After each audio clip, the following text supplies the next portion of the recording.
He had been in the iron cage for 3 weeks when she first appeared. The cage stood in the clearing where the old execution grounds used to be, half a mile from the village of Thornwood. The snow had drifted against the bars overnight, burying the bottom rung up to a man's knee. Inside, the Alpha King of Ashford sat with his back against the cold iron, his head bowed, his hands resting open on his thighs. He wore no crown, no cloak lined with fur, just a torn linen shirt and wool trousers, both stained with the same dirt and frost that covered everything in this forsaken corner of the north. The villagers came most days. They came to stare, to spit, to hurl the names they had whispered behind his back for years. Tyrant. Murderer. The man who let his own son die in the snow. Some brought stones, though none had yet dared to throw one. Even chained, even caged, the Alpha King was still a man who had crushed 3 rebellions with his bare hands. There was a line between hatred and stupidity, and the people of Thornwood knew exactly where it lay. But the woman who appeared on the 22nd day was different. She did not come with the crowd. She came alone, just after dawn, when the frost still clung to the grass like a second skin. She walked slowly, carefully, as if she were approaching a wounded animal rather than a king. Her boots were patched at the toes. Her shawl was thin wool, gray with age, wrapped twice around her shoulders. In her hands, she carried a book. Sebastian heard her footsteps before he saw her. The snow gave way under her weight with a rhythm that was almost musical, a soft crunch, crunch, crunch that broke the silence of the clearing. He did not lift his head. He had learned in the first week that looking up only invited more venom. She stopped a few feet from the cage. He could see her boots now, wet at the edges, the leather cracked from too many winters. She stood there for a long moment, breathing slowly. Then she sat down in the snow. Sebastian's jaw tightened. He still did not look up. "Go away," he said. His voice was hoarse from disuse, rough as gravel dragged across stone. She did not go away. She opened the book. The sound of the pages turning was so soft it should have been swallowed by the wind, but in the stillness of the clearing, it cut through everything. She cleared her throat, and then she began to read. It was not a story he recognized. Something about a river that froze every winter, and a boy who tried to walk across it and fell through the ice. Her voice was low, steady, with a slight tremor at the edges that told him she was afraid. But she kept reading. She did not stop when the wind picked up and rattled the bars of the carriage. She did not stop when a crow landed on the top rung and cawed at her. She just turned the page and kept going. Sebastian sat motionless, his hands curled into fists on his thighs. The words reached him through the bars, through the cold, through the wall he had built around himself brick by brick over 20 years. He did not want them. He did not want her. He wanted to shout at her, to make her leave, to be alone again, with the silence that had become his only companion. But he did not shout, because something in her voice reminded him of the way his mother used to read to him, before she died, before everything fell apart, before he became the Alpha King and learned that a man in power could not afford to need anyone. He did not cry. He had not cried since he was 7 years old, standing at his mother's grave while the wind howled across the Ashford plains. But something tightened in his chest. A knot he had forgotten was there. She read for perhaps 10 minutes. Then she closed the book, stood up, brushed the snow from her skirt, and walked away without a word. Sebastian watched her go. The snow swallowed her figure quickly, until there was nothing left but the footprints leading back toward the village. He stared at the spot where she had been sitting. The snow was flattened, slightly melted from the warmth of her body, a small patch of dark earth showing through. He looked away.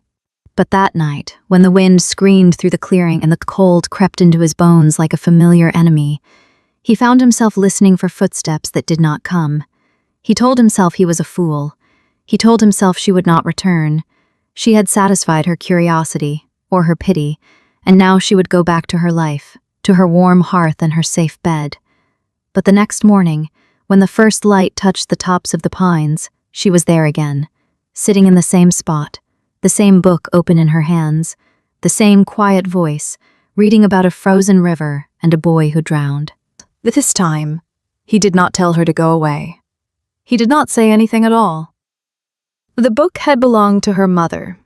Nora kept it wrapped in an old piece of wool cloth, tucked beneath a loose floorboard near her bed.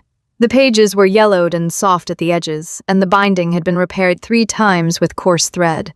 She had read it so many times that she knew the poems by heart, but she still turned the pages as if discovering them for the first time.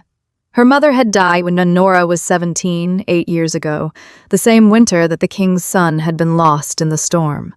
She did not know why she remembered that connection now, standing in the dark of her small cottage before dawn, her fingers resting on the worn cover.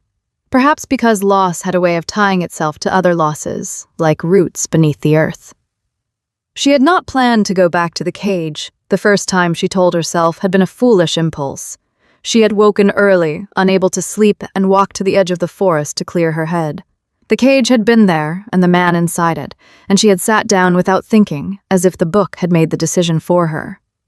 But now, on the second morning, she knew she was choosing to go. The village of Thornwood was small, no more than 40 families, clustered around a muddy square and a stone well. Everyone knew everyone, and everyone remembered. They remembered the winter the king's soldiers had come through, taking grain and livestock for the war in the north. They remembered the 3 men who had not returned from the rebellion. They remembered the stories, the whispers of a king who ruled with iron and silence, who had never shown mercy to those who defied him. When Nora walked through the square that morning, an old woman named Marta stopped her. "Where are you off to so early, Eleanor?" Nora hesitated. "Just walking." Marta's eyes narrowed. She was a thin woman with a sharp chin and a sharper tongue. "Walking toward the forest, I wager. I've heard things, girl. The men who guard the cage say there's a fool woman who sits and reads to the beast inside it." "He's not a beast," Nora said quietly. "He's a man." Marta spat on the ground. "A man who starved our children. A man who sent our sons to die. You think reading poetry will change that?" Nora did not answer. She lowered her eyes and walked past, her fingers tightening around the bundle under her arm. The book felt heavier than it should have. She knew Marta was not wrong. She knew what Sebastian had done, or what he was said to have done. She had heard the stories since she was a child. The Alpha King of Ashford, cold as the northern wind, who crushed rebellions without mercy and ruled with a hand that never trembled. She had no reason to defend him. But she had seen his hands the day before. They were large hands, scarred and calloused, the hands of a warrior. But when he had reached out to take the book from her, they had trembled. Just slightly. Just enough. She walked past the last cottages and into the trees. The snow was deeper here, untouched except for the narrow path the guards had trampled. She could see the clearing ahead, and the dark shape of the cage, and the figure sitting motionless inside it. The guard, Roderick, was standing by the edge of the clearing, stamping his feet against the cold. He saw her coming and shook his head. "You're back," he said, his breath clouding in the air. "I was hoping you'd come to your senses overnight." "I'm not hurting anyone," Nora said. "You're not helping anyone either." Roderick rubbed his hands together. His fingers were red and chapped. "That man in there, he's not some lost puppy lass. He's a king who's killed more men than you've ever met. You think he cares about your little poems?" Nora looked past him toward the cage. Sebastian was sitting with his back against the iron bars, his eyes closed. He looked thinner than he had the day before, his cheekbones sharper, his dark hair matted and unkempt. He did not open his eyes when she approached. "I don't know if he cares," she said, mostly to herself, "but I know he's listening." Roderick sighed, a long, weary sound. "You're going to catch your death out here, lass. And for what?" She did not answer. She walked past him to the same spot as before and sat down in the snow. The cold seeped through her skirt immediately, but she ignored it. She unwrapped the book and opened it to the page where she had stopped the day before. Sebastian's eyes were still closed. His breathing was slow and even. He might have been asleep. Nora took a breath and began to read. The poem was about a garden in autumn, and the way the leaves fell like memories you could not hold on to. Her voice was soft, barely louder than the wind, but she did not stumble over the words. She had read them so many times that they felt like part of her own thoughts. She read for 10 minutes, 15. Her fingers grew numb, and her toes lost feeling inside her worn boots. But she kept reading. Halfway through the third poem, Sebastian opened his eyes. He did not turn his head. He did not speak. He simply looked at the snow in front of him, his gaze distant and unreadable. But his hands, resting on his knees, had stopped trembling. Nora read to the end of the poem, then closed the book. "I'll come back tomorrow," she said. She stood, her legs stiff and cold, and walked back through the trees without looking behind her. Roderick was gone, probably to the guard hut to warm his hands. The clearing was quiet, except for the wind and the creak of the iron cage. Sebastian watched her go. When she was out of sight, he lowered his head and pressed the heels of his palms against his eyes. He did not cry. He had forgotten how. But something moved inside his chest, like ice cracking beneath the weight of water. He did not know her name. He did not know why she came. But for the first time in 8 years, he wished the morning would come faster. The next morning, the snow fell heavier than it had all winter. Nora woke before dawn, her breath misting in the cold air of her small cottage. She had barely slept. Her mind kept returning to the iron cage, to the silence of the man inside it, and to the way she had felt, foolish and stubborn and strangely unafraid, when she had told him she would come back. She dressed in her warmest layers, though neither was truly warm.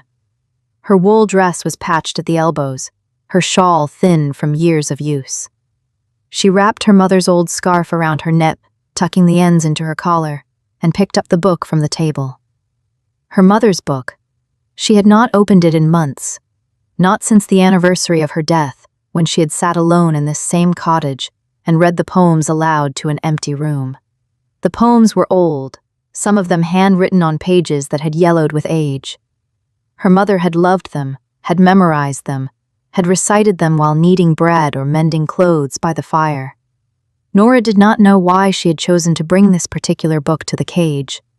Perhaps because it was the only thing she owned that felt like a bridge, between the living and the dead, between the past and the present, between a king who had lost everything and a village girl who had lost her mother. She stepped out into the snow. The path to the clearing was harder today. The wind had drifted the snow into ridges, and her boots sank deep with every step. By the time she reached the trees, her fingers were numb inside her gloves, and her cheeks burned with cold. Roderick was not at the edge of the clearing. She saw him near the guard hut, stamping his feet and blowing into his cupped hands. He noticed her approach and straightened, his expression shifting from surprise to something like disapproval. "You're back," he said, his voice flat. "I said I would be. You also said you'd catch your death, and I'm starting to think you don't believe me." Nora did not argue. She simply walked past him, toward the cage. Sebastian was sitting in the same position as the day before, back against the iron bars, knees drawn up, arms resting on them. His eyes were open, watching her approach with an expression she could not read. It was not anger, not exactly. It was something closer to wariness, as if she were a creature he had never seen before and did not know how to name. She stopped a few feet from the cage, close enough that the iron bars cast thin shadows across the snow between them.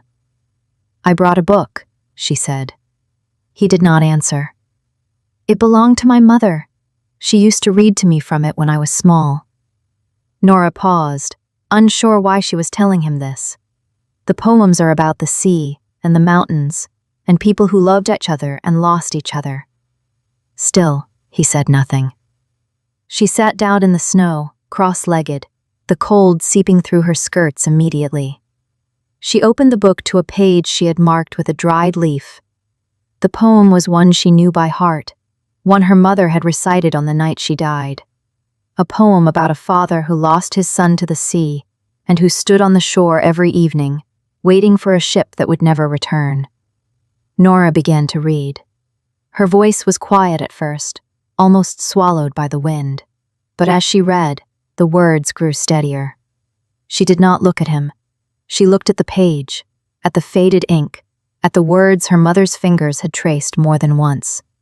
She read slowly, letting each line settle in the cold air between them. The poem was not long. It took perhaps 5 minutes to reach the end.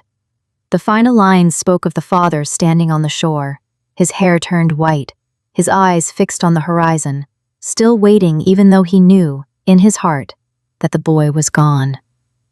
When she finished, the silence was heavier than before. Nora looked up. Sebastian had not moved, but his jaw was tight, and his hands, resting on his knees, had curled into fists. He was staring at her, not with anger, but with something raw and unguarded, like a wound that had been pressed and had not yet bled. His lips parted as if he meant to speak. Then he turned his face away, toward the iron bars, and said nothing. Nora did not push. She closed the book, tucked it under her arm, and sat in the snow for a long moment, letting the cold settle around her. "I'll come back tomorrow," she said, the same words she had used the day before. She stood, brushed the snow from her skirt, and walked away. Behind her, she heard the faint creak of iron, as if he had shifted his weight, as if he had turned to watch her go. But she did not look back.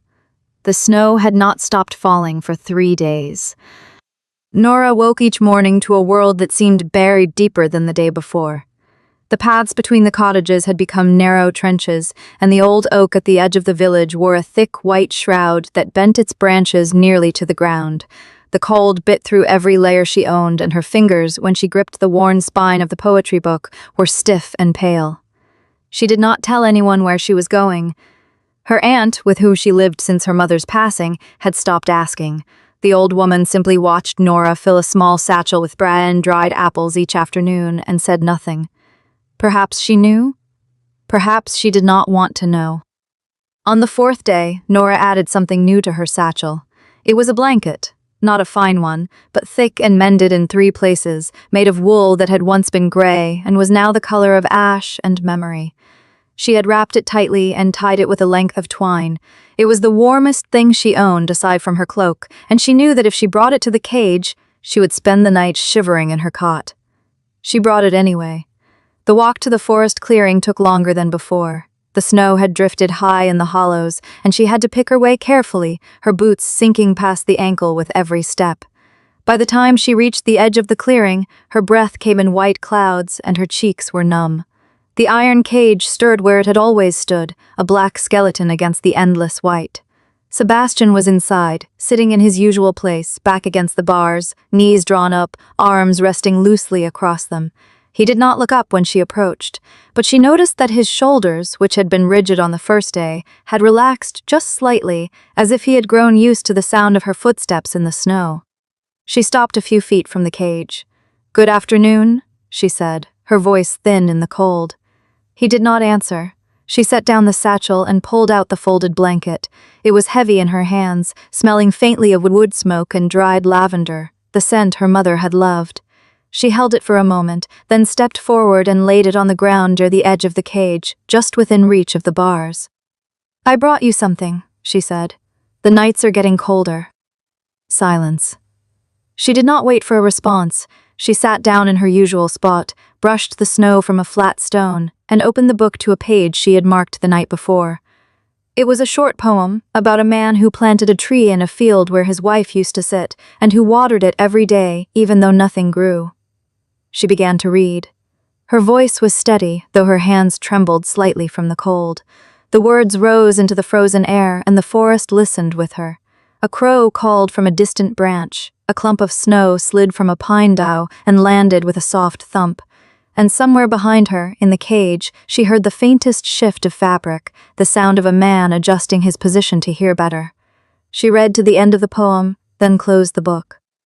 "I'll leave the blanket here," she said, standing and brushing the snow from her skirt. "You can do what you like with it." She turned and walked away, her satchel light now, the cold already seeping through her cloak. She did not look back, but as she reached the edge of the clearing, she heard a sound that stopped her. It was not a voice, it was the scrape of iron against iron, the sound of the cage door being tested. She knew it was locked. She knew he could not open it, but the sound told her that he had moved, that he had reached for the blanket, that he had at least acknowledged its presence. She smiled, just a little, and continued on her way. That evening, as she sat by the fire in her aunt's cottage, there was a knock at the door. It was Roderick. He stood in the doorway, his breath fogging, his face red from the cold. He did not step inside. He looked at her with an expression she could not quite read, not anger, not concern, but something between the two. "You were at the cage again today," he said. Nora did not deny it. "Yes. I told you to stay away." "You told me he was dangerous," she said quietly. "You did not tell me I could not sit in the snow and read." Roderick's jaw tightened. He looked over his shoulder, into the darkness, then back at her. "The village council is meeting tomorrow. They are talking about what to do with him. Some want him dead by the end of the week." Nora's chest tightened. "And what do you want?" Roderick was silent for a long moment. Then he sighed, and the tension in his shoulders seemed to drain away. "I do not know what I want, lass. But I know he took the blanket. I saw him wrap it around himself after you left." He paused. "I have never seen him take anything from anyone." He turned and walked away, his boots crunching in the snow, leaving Nora standing in the doorway with the firelight warm on her face and a strange, fragile hope flickering in her chest. She closed the door and went back to the fire, but she did not sleep well that night. She was thinking about the village council. She was thinking about what she would say when they asked her why she kept going back, and she was thinking about the blanket and whether he would still be wearing it when she returned tomorrow. The snow had stopped falling by the time Nora reached the clearing the next afternoon, but the cold had settled into the air like a held breath. The iron cage stood in the center of the white stillness, and inside it Sebastian was sitting with his back against the bars, his head bowed. The blanket was wrapped around his shoulders. She stopped at the edge of the trees and looked at him. He did not lift his head. He did not acknowledge her presence at all, but the blanket was still there, draped over his broad frame like a flag of surrender he had not intended to raise. She walked forward and sat down in her usual spot, the snow compacting under her weight. She pulled the worn book from inside her coat, where she had kept it pressed against her chest to keep the pages from freezing. Her fingers were stiff, and it took her a moment to find the page she was looking for. She had been thinking about this poem all night. She had read it 3 times by candlelight before the fire burned out, and each time it had made her chest ache in a way she could not explain. It was a poem about a mother who lost her child in the harvest season, and the empty chair at the table, and the boots that never wore out because no small feet filled them anymore. She did not know why she had chosen it, or perhaps she did, but she was afraid to name the reason. She cleared her throat. "The fields are gold and the barn is full," she began, her voice soft in the frozen air. "But the little boots by the door are still." She heard a shift inside the cage, a rustle of fabric. She did not look up. "The chair at the table has not been moved. The porridge sits cold. The mother has not eaten since noon."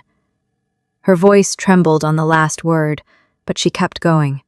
She read the second stanza and the third, and each word felt heavier than the last, like stones laid on a grave. The poem was not long, only 6 stanzas, but by the time she reached the 5th, her throat had tightened so much that she could barely force the words out.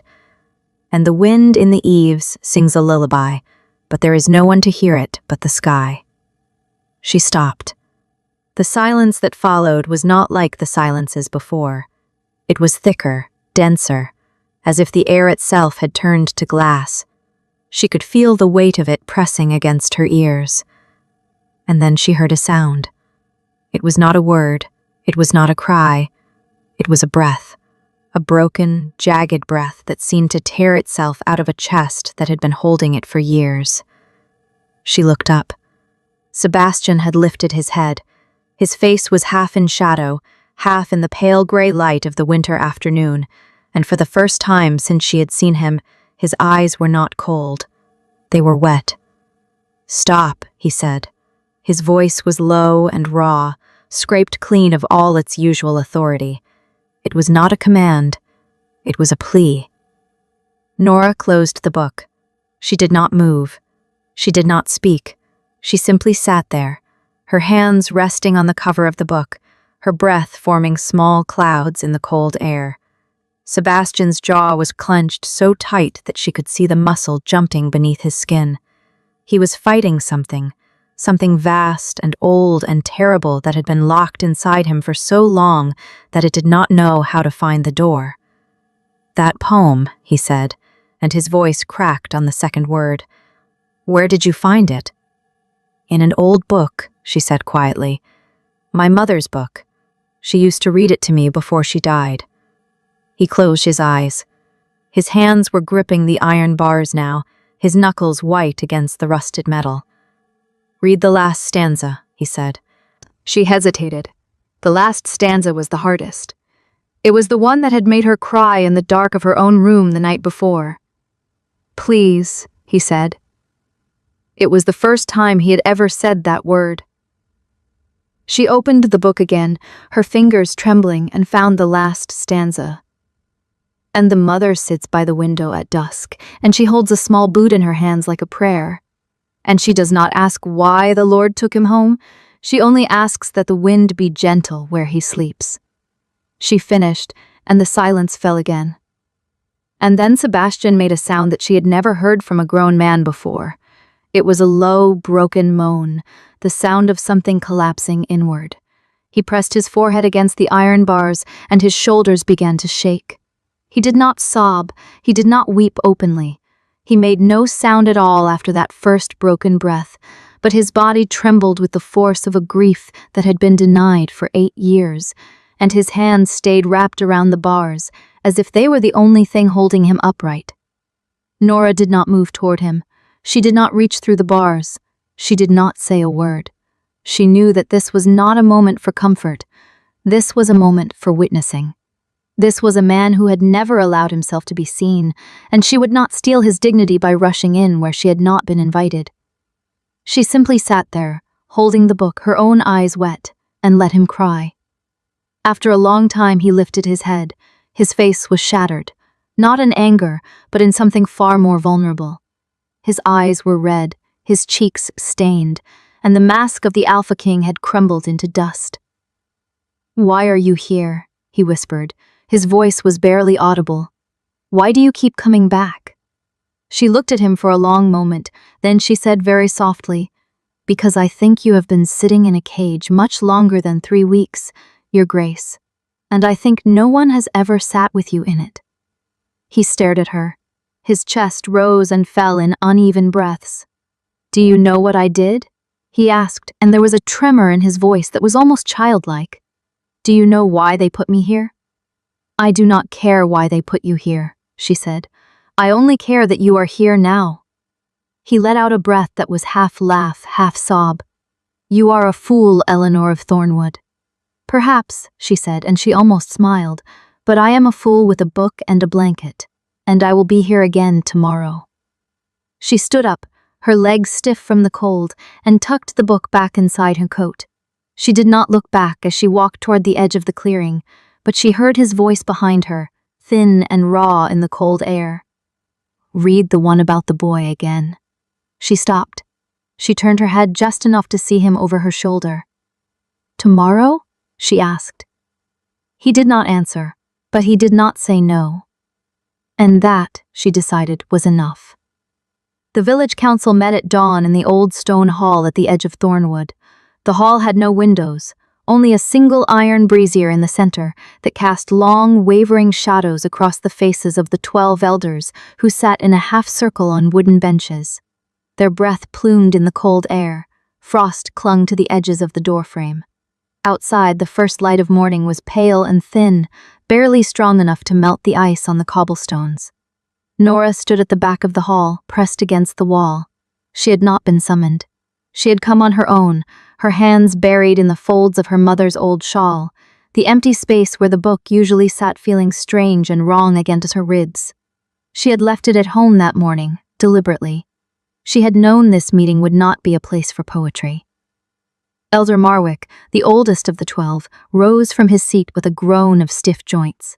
His beard was the color of ash, and his eyes had the milky film of age, but his voice still carried the sharpness of a man who had spent 40 years settling disputes.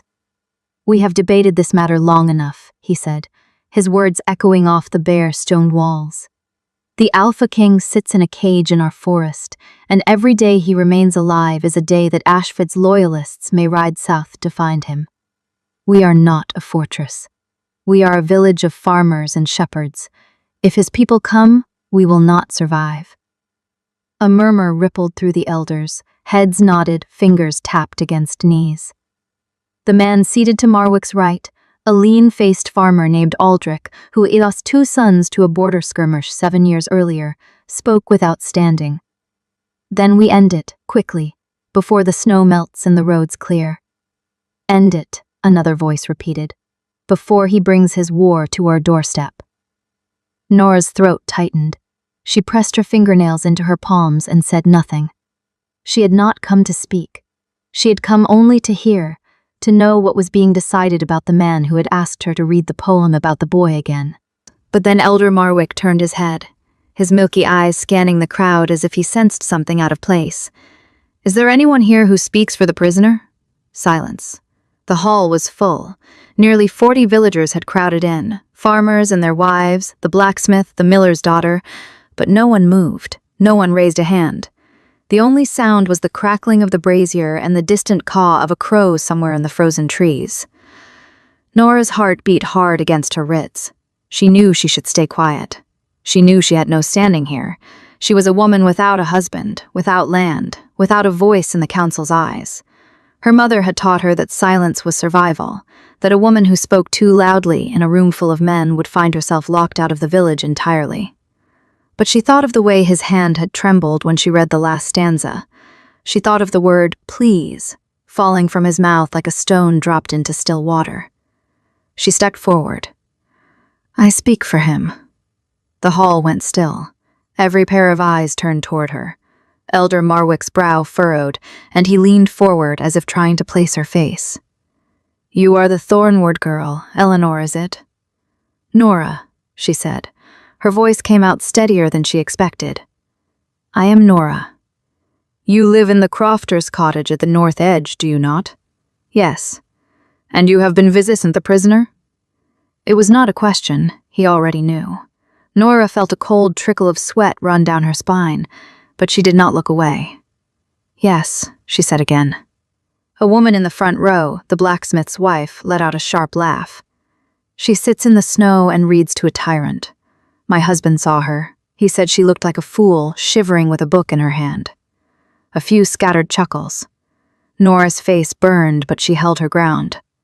Elder Marwick raised a hand for silence. His expression was not mocking, but it was not kind either. "And why, Nora of Thornwood, would you speak for a man who let his soldiers burn 3 villages to the ground before he was captured? Why would you defend a king who taxed our people until they starved, who sent our young men to die in wars that had nothing to do with us?" Nora's mouth opened, but no words came at first. She had expected the accusations. He had heard them her whole life. Whispered stories of the Alpha King's cruelty, passed from mother to daughter, from old men to restless boys around the hearth. She had believed them once. She had hated him once, in the abstract way that a village hates a distant name. But she had seen his hands tremble. "He is not what they say he is," she said finally. "Or perhaps he was. I do not know what he did before. I only know what I have seen." "And what have you seen?" Aldrich demanded, his voice harsh. "A man behind bars? A beast with its teeth pulled?" Nora met his gaze. "I have seen a man who has not wept in years. I have seen a man who asked me to read him a poem about a lost child, and who could not finish listening because the grief was too heavy." The hall was silent again, but this time the silence was different. It was not the silence of agreement. It was the silence of discomfort, of people who did not know what to do with the image she had placed in their minds. Elder Marwick studied her for a long moment. Then he said quietly, "You pity him." "No," Nora said, and she realized as she said it that it was true. "I do not pity him. I see him." The blacksmith's wife snorted again, but Elder Marwick raised his hand once more. He looked at Nora with something that might have been curiosity, or might have been wariness. "You asked us to spare a man who has never spared us. On what grounds? Nora took a breath. She thought of the book at home, lying open on her table. She thought of the poem about the boy, and the way Sebastian's voice had cracked when he said, "Please." On the grounds that a man who can still feel grief is not a man beyond saving, she said, and on the grounds that if we kill him without knowing his full story, we become no better than the tyrant we condemn. The words hung in the cold air like frost on a window pane. No one spoke. Nora stood very still, her hands clenched at her sides, her heart pounding so loud she was certain they could all hear it. Elder Marwick looked at her for a long time. Then he turned to the other elders, and a low murmur of conversation began, too quiet for Nora to catch the words. She did not know if she had changed anything. She did not know if they would listen. But as she stood there, shivering in the cold stone hall, she realized that she had done what she came to do. She had spoken. She had given him a voice, even if no one chose to hear it. And that, she told herself, was enough. But as she turned to leave, Elder Marwick's voice stopped her at the door. "The council will reconvene at dusk," he said. "Bring your book, Eleanor of Thornwood. If you wish to speak for the king, you will do so with evidence of his humanity, not just your words." Nora's breath caught. She nodded once, quickly, and stepped out into the pale morning light. She did not know if she had won anything, but she had been given a chance, and that was more than she had dared to hope for. The village council's decision reached Nora before the afternoon frost had settled on the fields. She was not to approach the iron cage, not to speak to the prisoner, not to carry food, blankets, or books beyond the edge of the forest where the old hunting path began. Elder Marwick had announced it from the steps of the meeting hall, his voice carrying across the square like a bell tolling curfew. "Until the trial," he had said, "the prisoner is to remain in isolation. No visitors, no exceptions." The blacksmith's wife had nodded with grim satisfaction. Aldrich had stood with his arms crossed, watching Nora's face for any sign of defiance. She had given him none. She had simply lowered her eyes, turned, and walked back to her cottage. But the decision did not settle in her chest the way obedience was supposed to. She tried to stay busy. She mended a tear in her only good skirt. She chopped the last of the firewood into smaller kindling. She boiled water for tea she did not drink. Her hands moved, but her mind kept drifting to the cage in the clearing. To the man who had not spoken a full sentence in days. To the way his voice had cracked when he asked her to read the poem again. She had given him something, and now they were taking it away. That evening, when the village settled into the quiet hum of supper and closed shutters, Nora pinned her wool shawl over her shoulders and slipped out the back door. She did not go to the cage. She knew better than that. Roderick was still on watch, and he had been given strict orders. If he saw her, he would have to act. She did not want to put him in that position. Instead, she walked to the edge of the forest, to the ridge of moss-covered stone that overlooked the clearing from a safe distance. It was far enough that no one would notice her in the dark, close enough that she could see the faint shape of the cage against the snow. She sat down on the cold stone and pulled her knees to her chest. The wind bit through her shawl. The temperature was dropping, the way it always did after sunset in the deep winter. She could feel the cold seeping through the layers of her skirt, numbing her legs, but she did not move. She watched the cage. She could not see him clearly from this distance, just the dark outline of the bars, the shadow of a figure hunched inside. But she knew he was there. She could feel it, the way you feel the presence of someone even when you cannot see their face. She stayed for an hour, then another. Her fingers went numb, her nose turned red. The snow began to fall again, light at first, then heavier, dusting her shawl with white. She did not leave. She thought about what she would say to him if she could. She thought about the poems she had not finished reading, the stories she had left hanging in the air between them like unfinished songs. She thought about the way his hand had trembled when she reached through the bars. She thought about the boy, his son, the one he had lost. She did not know his name. She did not know how he had died. But she knew that the goof was still there, buried under years of silence, locked inside a chest that no one had been allowed to open. And she knew that she had been the first person to even try. On the third night, Roderick found her. He did not call out. He simply walked up the rudge, his boots crunching in the snow, and stood a few feet away, looking down at her with an expression she could not read in the darkness. "You're going to catch your death out here, lass," he said quietly. Nora did not look up. "I know. Elder Marwick finds out. He'll have my head for not reporting you." "I know." Roderick was silent for a long moment. Then he sighed, a heavy, tired sound, and sat down on the stone beside her. "He doesn't know you're here," he said. "The king. He can't see you from that distance, not in this weather." "I know," Nora said again. "Then why do you do it?" She finally turned to look at him. Her face was pale from the cold, her lips chapped, but her eyes were steady. "Because he needs to know that someone is watching," she said. "Not to guard him, to remember him." Roderick stared at her for a moment. Then he shook his head, pulled a flask from his belt, and offered it to her. "Drink," he said. "You'll freeze solid before dawn." She took it. The liquid burned her throat, but it warmed her chest. They sat in silence, side by side, as the snow continued to fall. On the fifth night, Nora saw him move. It was past midnight. The moon was hidden behind a thick layer of clouds, and the clearing was almost completely dark. She had been sitting on the ridge for nearly 3 hours, her body numb, her mind drifting in and out of a half-sleep. Then she saw it.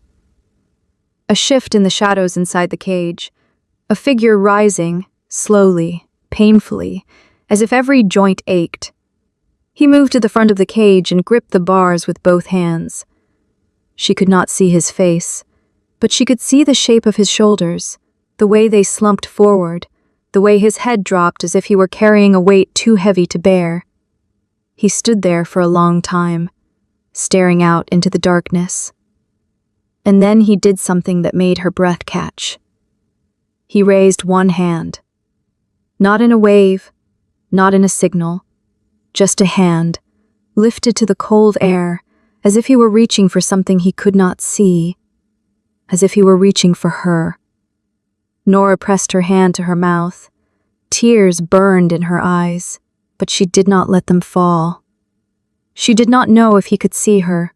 She did not know if he knew she was there. But she raised her own hand in the darkness and held it out toward him. And for a moment, across the frozen distance, they were connected by nothing but the cold air and the hope that somewhere, someone, was still watching. She stayed until the first light of dawn touched the treetops. Then she walked home, her limbs stiff, her heart aching, and she began to plan what she would say at the trial. Because she had seen him reach for her, and she would not let him disappear into the dark alone. The trial was set for dawn. Nora had not slept in 2 days. She sat at the edge of her bed, her mother's worn book of poems open on her lap, her fingers tracing the spine without reading a single word. The candle beside her had burned down to a stub, and the wax had pooled into a pale yellow puddle on the wooden table. She had been summoned to speak before the village council. Several elders had come to her door, their faces grim, their voices flat. "You claim the king is not what we remember," one of them had said. "Tomorrow you will prove it, or you will be silent forever." Prove it? How did you prove that a man had tears inside him when he had not shed them in years? How did you prove that a cage could become a chapel, if someone was willing to sit outside it long enough? She closed the book and pressed it to her chest. The knock on her door came just past midnight. Nora's heart jumped into her throat. She set the book down and crossed the small room, her bare feet cold against the floorboards. She opened the door to find Roderick standing in the moonlight, his breath fogging in the air, his face pale and tight. "Miss Eleanor," he said, his voice low and urgent. "He's asking for you." Her chest tightened. "Who?" "The king." Roderick glanced over his shoulder, as if expecting someone to be listening from the shadows. "He called out to me tonight, first time in weeks, said your name, said he wanted you to bring the book." Nora's hands began to tremble. She pressed them together to still them. "The council forbade me to go near the cage," she whispered. "The council is not watching the cage tonight," Roderick said. "They're all in the hall, arguing over what to do with him tomorrow. They won't know. I'll make sure of it." Nora stared at him. The old guard's face was unreadable, but his eyes held something she had not seen before. Not pity, not duty. Something softer, something like hope. "Why are you helping me?" she asked. Roderick was quiet for a long moment. Then he said, "Because I've been guarding that cage for a month, and I've seen men break in different ways. Some scream, some go silent, some stare at the sky and stop blinking." He paused. "But I've never seen a man reach his hand out into the dark, hoping someone would take it. Until I saw him do it last night." Nora's throat tightened. "Get your book," Roderick said. "I'll take you there." She did not hesitate. She grabbed the worn volume of poems, pulled her shawl over her shoulders, and followed him out into the frozen night. The village was dark and still. The windows were shuttered, the streets empty. The only sound was the crunch of their boots on the hard-packed snow, and the distant howl of wind through the trees. Roderick led her past the edge of the village, through the narrow path that wound into the forest. The moonlight filtered through the bare branches, casting long blue shadows across the snow. The cold bit at Nora's cheeks and fingers, but she did not slow down. When they reached the clearing, Roderick stopped at the edge of the trees. "I'll wait here," he said. "If anyone comes, I'll whistle. You'll have to leave fast." Nora nodded. She stepped past him, into the clearing. The iron cage stood in the center, dark and massive against the snow. The moonlight painted its bars with a cold silver sheen. A figure sat inside, hunched against the back bars, his head bowed. "Sebastian." He did not look up when she approached, but his shoulders shifted slightly, as if he had sensed her presence. Nora walked to the edge of the cage. She stopped a few feet away, her breath catching in her throat. "My lord," she said softly. He lifted his head. The moonlight fell across his face. He looked thinner than she remembered. His cheekbones stood out sharp beneath his skin, and his eyes held a darkness that went beyond the shadows of the night. But there was something else in them now, something raw, something exposed. "You came," he said. His voice was hoarse, barely above a whisper. "You called for me." He was silent for a long moment. Then he reached between the bars, his hand trembling slightly, and held it out toward her. "Read me the one about the boy again," he said. Nora's heart ached. She stepped closer, until she was within arm's reach of the cage. She did not take his hand. She did not dare. But she lowered herself to the ground, sitting in the snow as she had done so many times before, and opened the book. The pages fell to the poem. She did not need to search for it. She knew exactly where it was. She began to read. Her voice was soft at first, barely carrying in the cold air, but as she read, the words grew stronger, steadier. She read about a boy who had run into the snow and never come back. She read about a father who waited at the door, night after night, watching the storm with eyes that had forgotten how to weep. When she reached the final stanza, she heard a sound that made her stop. A low, broken sound, like a breath being pulled from a wound. She looked up. Sebastian's face was buried in his hands. His shoulders shook. He made no effort to hide it, to stifle it, to pretend it was not happening. The Alfred King of Ashford was crying. Nora closed the book. She set it down in the snow beside her. Then she reached through the bars, slowly, carefully, and placed her hand on top of his. He did not pull away. "Stay," he whispered, his voice cracking. "Please, stay until morning." Nora did not answer with words. She simply shifted closer to the cage, wrapped her shawl tighter around herself, and kept her hand where it was. They sat like that, in the frozen dark, as the hours passed and the stars wheeled overhead. And when the first light of dawn touched the treetops, Nora knew that whatever happened at the trial, something had already been saved. Something that no council could take away.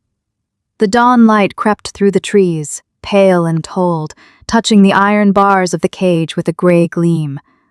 Nora's hand still rested on top of Sebastian's. Neither of them had moved for hours.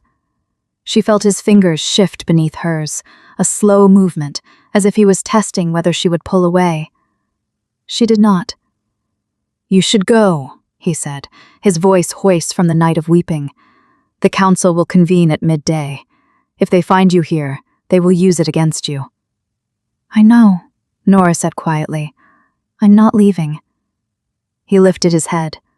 His eyes were red-rimmed, his face drawn and hollow in the gray light. He looked older than she had ever seen him.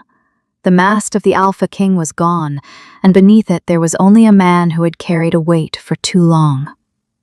"You don't know what I've done," he said. "You don't know why I'm in this cage." "No," she admitted, "but I know you asked me to stay, and I know you cried. That's enough for now." Sebastian let out a breath that was almost a laugh, but there was no humor in it. "You're a strange woman, Eleanor of Thornwood. People have said that before." He was silent for a long moment. The wind stirred the snow around the cage, sending a fine white powder across the ground. Nora pulled her shawl tighter, but she did not look away from him. "The boy in the poem," he said finally. "His name was Thomas." Nora's chest tightened. She did not speak. She only waited. "He was 8 years old," Sebastian continued, his voice low and rough, as if each word was being pulled from somewhere deep inside him. "He had my eyes, but his mother's laugh. He used to follow me through the castle, asking questions about everything. Why the sky is blue, why the snow melts, why the king has to wear a crown." He paused. His hand trembled beneath hers.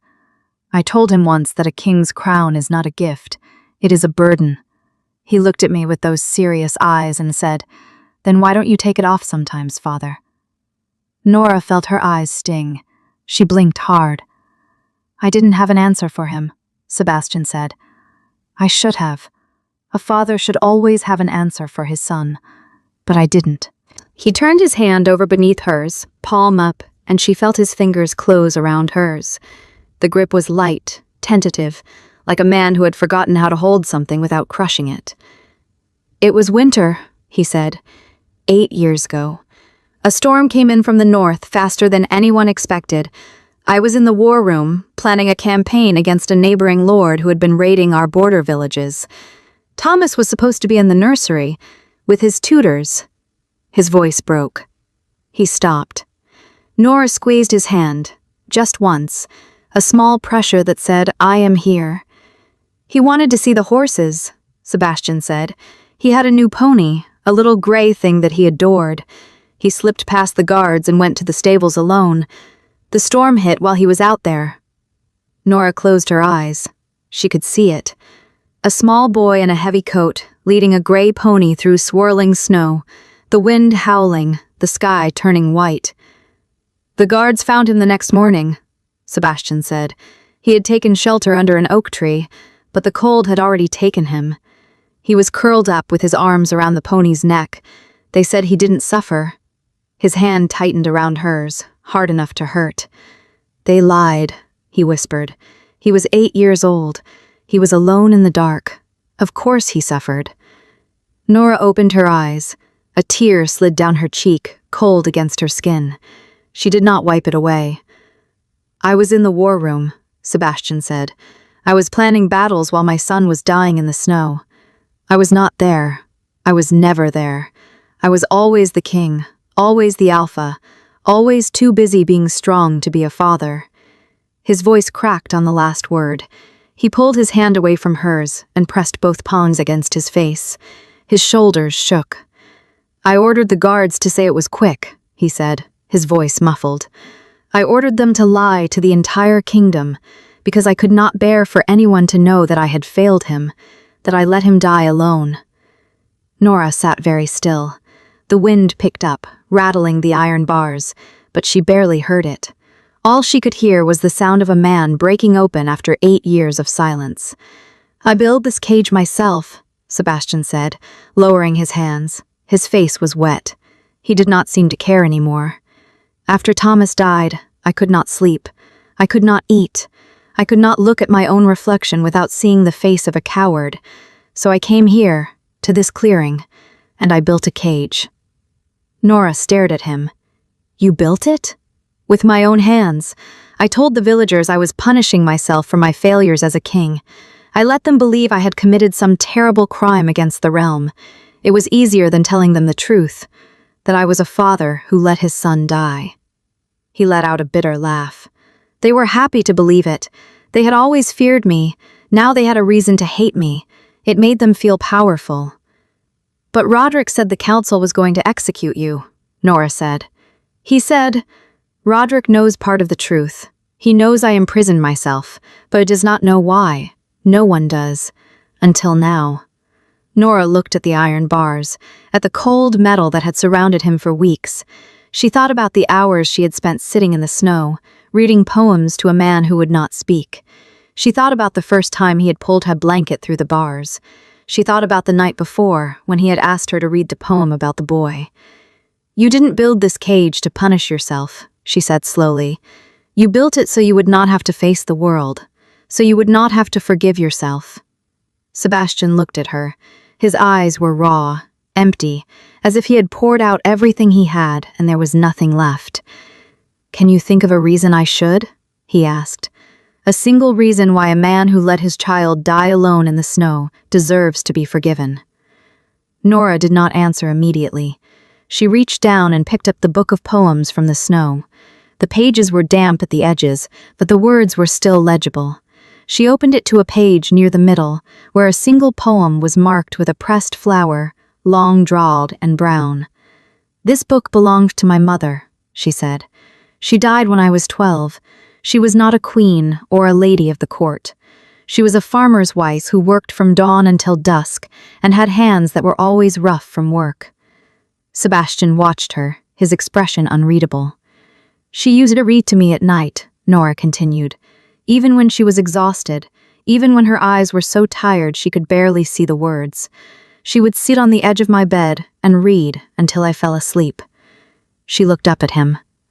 "When she died, I was angry. I was angry at the world, at God, at her for leaving me. I thought that if she had loved me enough, she would have found a way to stay." Sebastian's jaw tightened. "But I was wrong," Nora said. "She did love me. She loved me so much that she spent her last strength reading to me, because she knew that words would outlast her. She knew that the stories would stay with me even when she was gone." She held up the book. "This is the only thing I have left of her, and for years I could not open it, because every time I did, I remembered that she was not there to read it to me anymore." Sebastian's breath caught. "Forgiveness is not about deserving it," Nora said. "It is about choosing to accept it. Your son is gone, Sebastian. He is not coming back, but you are still here. And as long as you are here, you have a choice." "A choice to do what?" he asked, his voice barely a whisper. "To let someone sit beside your cage," she said. "To let them read to you, to let them stay until morning." She reached through the bars again and placed her hand on his cheek. His skin was cold, rough with stubble. He flinched, but he did not pull away. "I cannot bring Thomas back," she said. "I cannot undo the storm or change what happened that night, but I can sit here, in the cold, with you, and I can tell you that you are not alone." Sebastian closed his eyes. A tear slipped down his cheek, falling onto her fingers. "I don't know how to do this," he said. "I don't know how to let go of it." "Then don't let go," Nora said softly. "Just hold it differently. Hold it with someone else beside you." He opened his eyes and looked at her. For a long moment, neither of them spoke. The wind died down, and the clearing fell into a strange, quiet stillness. "Read to me," he said. "Read me the one about the boy again." Nora shook her head. "Not that one. I have a different one. It's about a man who plants a tree after his house burns down. It's about starting again." She opened the book and found the page. The morning light was growing stronger now, casting long shadows across the snow. She took a breath and began to read. And Sebastian listened. This time, he did not cry. He sat with his back against the iron bars, his eyes fixed on her face, and he listened as if her voice was the only thing keeping the cold at bay. When she finished, the sun had risen fully above the treetops. The clearing was bathed in pale golden light. "The council will convene at midday," Sebastian said quietly. "They will vote on whether to execute me or release me. And now you know the truth. I put myself in this cage. I can walk out whenever I choose." "Then why haven't you?" Nora asked. He looked at her, and for the first time since she had met him, there was something in his eyes that was not pain. "Because I was waiting for someone to sit down and read to me," he said. Nora smiled. It was a small, tired smile, but it was real. "Then let's go meet the council," she said. "Together." She stood up, brushing the snow from her skirt. She held out her hand through the bars. Sebastian looked at her hand for a long moment. Then he reached out and took it. He did not let go. The village council gathered in the great hall of Thornwood's meeting house, a long stone building with a fire burning weakly in the hearth. The elders sat on wooden benches, their faces hard and tired. Outside, the snow had stopped falling, and the morning sky was the pale gray of a healing bruise.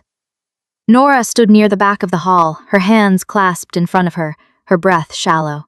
She had not slept. Her shawl was still damp from the night's vigil, and her fingers were numb from the cold. But she had not let go of Sebastian's hand until the moment the guards had led him into the hall. He stood now at the center of the room, his wrists bound in iron chains. He had not resisted. He had not spoken a word since they had left the cage.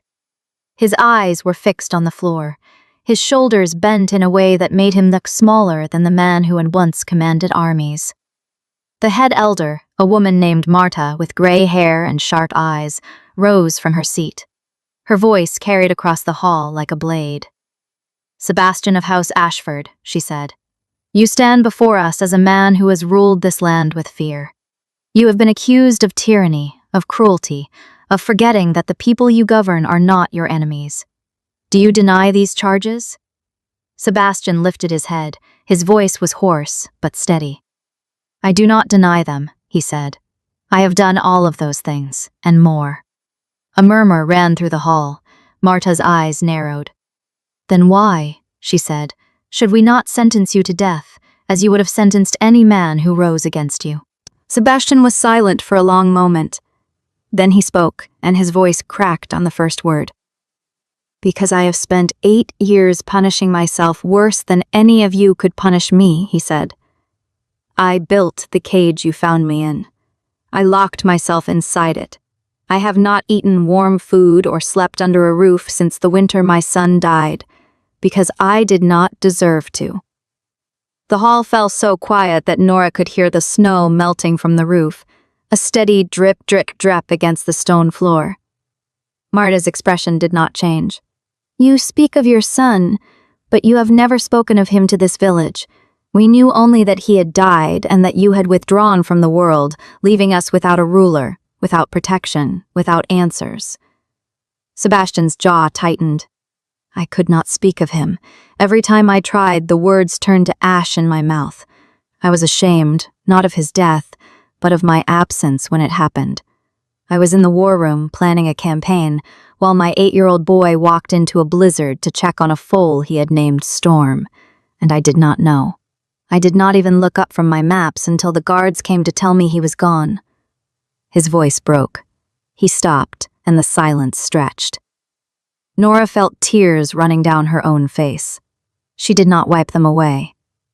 "I have no right to ask for mercy," Sebastian said, his voice barely a whisper.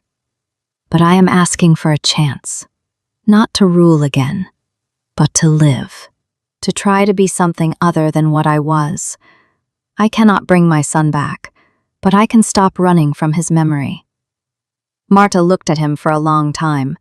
Then she turned to the other elders. They spoke in low voices, their heads bent together. Nora watched their faces, searching for a sign. The minutes felt like hours. Finally, Marta raised her hand. "The council has reached a decision." She turned to Sebastian. "You will not be executed, but you will not return to the throne. Ashford will be governed by a council of elders elected by the people, as it should have been long ago. You will remain in Thornwood, under the watch of this village for 1 year, if you prove yourself a man of peace, a man who can live among those he once ruled. You will be free to go wherever you wish. If you fail, the sentence will be reconsidered." Sebastian bowed his head. "I accept." Marta nodded, and the chains were removed from his wrists. He stood there, his hands free, his shoulders still heavy with the weight of the past. Nora stepped forward. She did not ask permission. She walked through the crowd, past the murmuring elders, until she stood in front of him. "You need a place to stay," she said. "I have a small cottage. It's not much, just 1 room, a roof that leaks when it rains heavily, and a hearth that smokes a little if the wind blows the wrong way. But there's a chair by the fire, and I have a book." Sebastian looked at her. There were no tears left in him, but his eyes were soft in a way she had never seen before. "That sounds like a fine place," he said. That afternoon, Nora led him to her cottage at the edge of the village. It was small, as she had said, with snow piled against the door and frost clinging to the window panes. She pushed the door open and lit the fire. The flames caught slowly, casting flickering shadows on the walls. She pulled out the worn chair by the hearth, the one her mother used to sit in, and gestured for him to sit. He hesitated. Then he lowered himself into the chair, his large frame filling it completely, his hands resting on his knees. Nora sat on the floor beside him, her back against the hearth, and opened the book of poems. "Where should I start?" she asked. Sebastian was quiet for a moment. Then he said, "Start at the beginning. I want to hear all of it." Nora smiled. She turned to the first page, cleared her throat, and began to read. Outside, the snow began to fall again, soft and silent. Inside, the fire crackled, the pages turned, and a man who had not allowed himself to feel anything for 8 years listened to a woman read him a story. And for the first time in a very long time, he felt the cold inside him begin to thaw. It was not a dramatic ending. There was no grand speech, no cheering crowd, no triumphant return to power. There was just a small cottage, a crackling fire, and 2 people learning, slowly, how to be human again. And that, Nora thought, was more than enough. Sometimes the heaviest cages are the ones we build ourselves. Dear listeners, wherever the night finds you, leave your city in the comments and tell me, did Sebastian's thawing heart remind you of anyone? If you enjoyed our time by the hearth, consider subscribing. Until next time, keep the fire burning.